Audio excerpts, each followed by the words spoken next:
Olá, bem-vindos a mais uma Dieta do Cordeiro.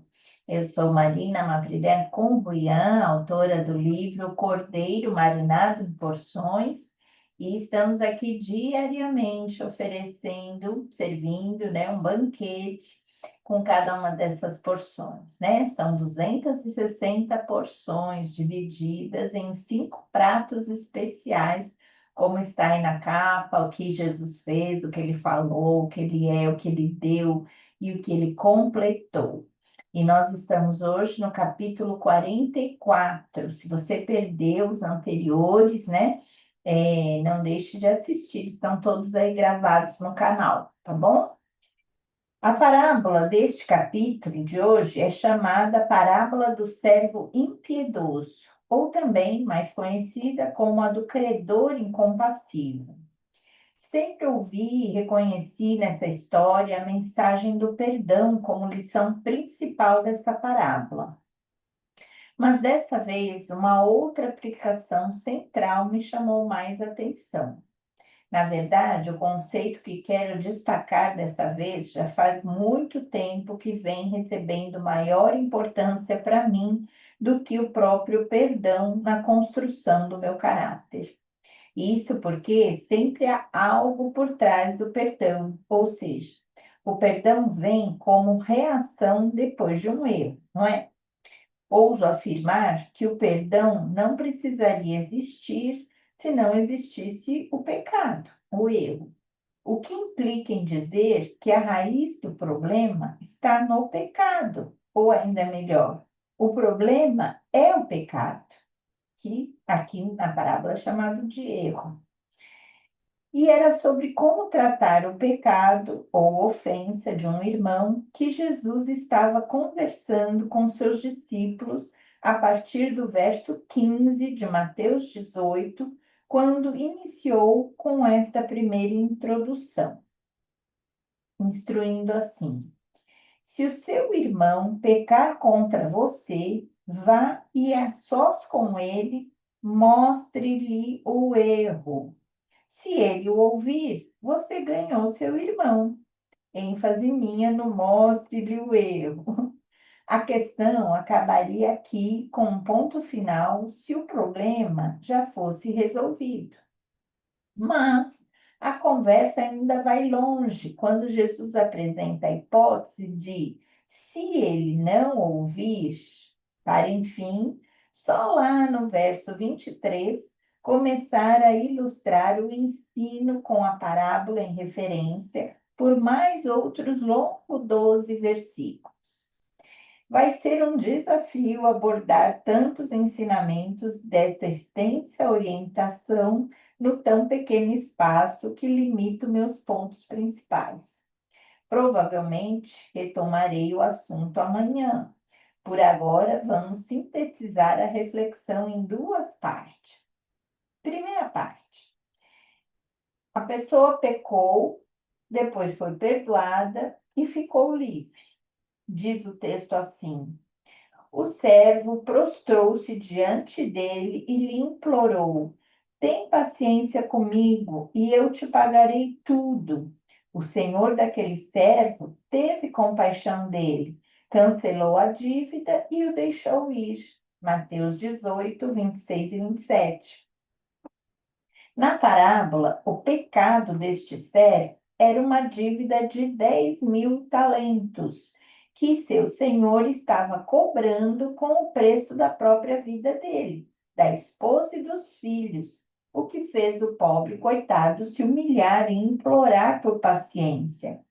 Interessante que ele pediu só paciência e acabou recebendo compaixão, perdão e libertação de um credor piedoso e, pelo que parece, bem resolvido na vida. Em uma rápida leitura deste trecho, poderíamos até concluir precipitadamente que a questão estava resolvida. O devedor, que devia pagar tudo, foi perdoado, cancelou a dívida e ainda saiu livre, né? Quando diz o deixou ir. E mesmo que o credor também não houvesse recuperado seus muitos talentos, Por outro lado, restaurou sua paz interior por meio de um gesto tão nobre e generoso. Mas é justamente aí, nessa superficialidade, na solução do problema, que muita gente se engana, iludindo-se que tudo acabou bem. Só que não. A continuação da parábola revela o porquê. Mas antes de entrar no próximo ponto, vamos à pergunta desafiadora. Você tem resolvido, entre aspas, seus pecados só com o perdão, mas deixado a raiz do problema sem correção? Vamos entender a continuação para saber melhor responder essa pergunta, né? No segundo ponto, eu diria assim: não aprendeu a lição, não corrigiu o erro, não se livrou do castigo. Como vamos entender isso? Continuando o texto. Mas, quando aquele servo saiu, encontrou um de seus conservos que lhe devia 100 denários. Agarrou-o e começou a sufocá-lo, dizendo: pague-me o que deve. Isso está em Mateus 18, 28, a continuação. Só para ter uma noção, naquela época, um talento equivalia a 6.000 denários. Então, são 60.000 ou milhões contra 100. Se a lição principal que o primeiro credor deixou com sua atitude foi o perdão, lamentamos informar, o primeiro devedor não aprendeu nada.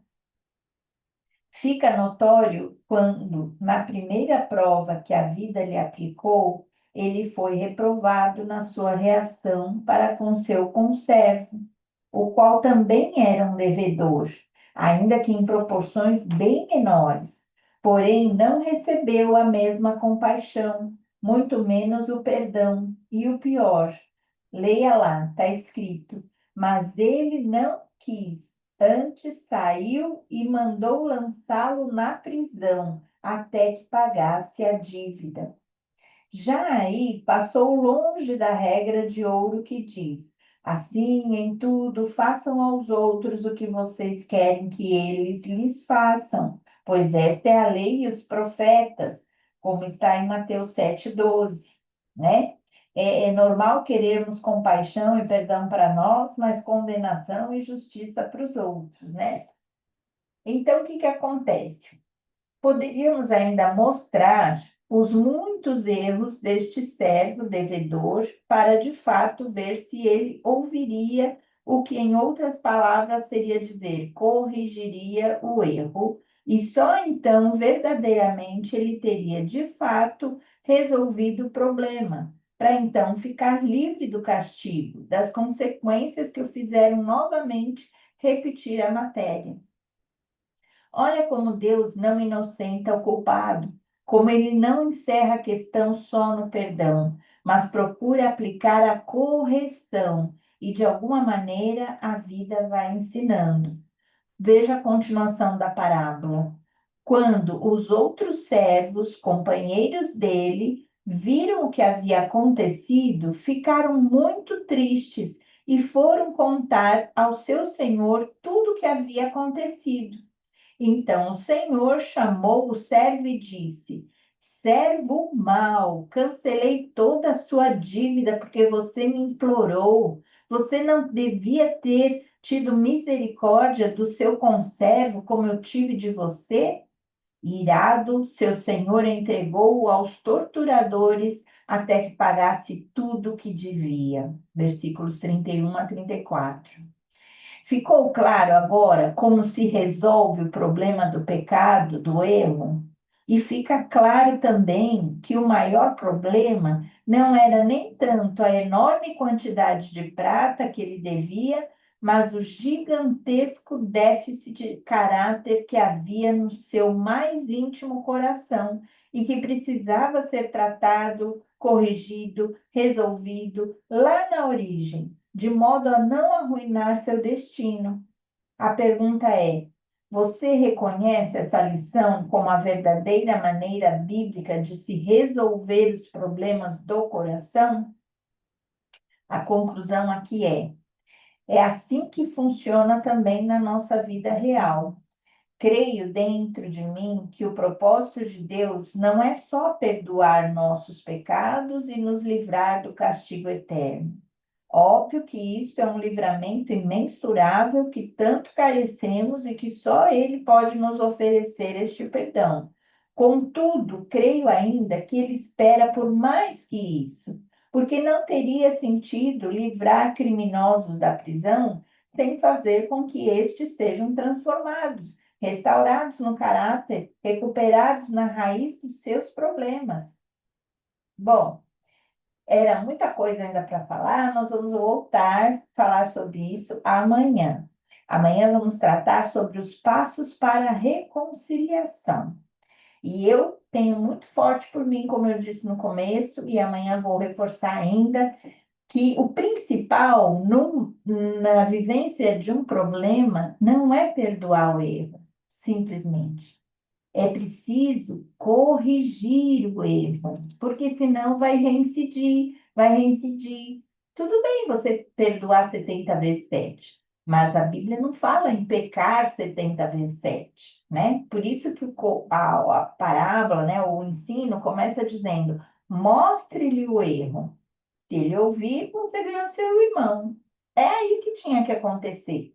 Mostrar o erro, corrigir o erro, aí perdoe, tudo bem. Mas não só perdoar sem corrigir. A gente vai entender isso mais e melhor amanhã, ok? Combinado aqui?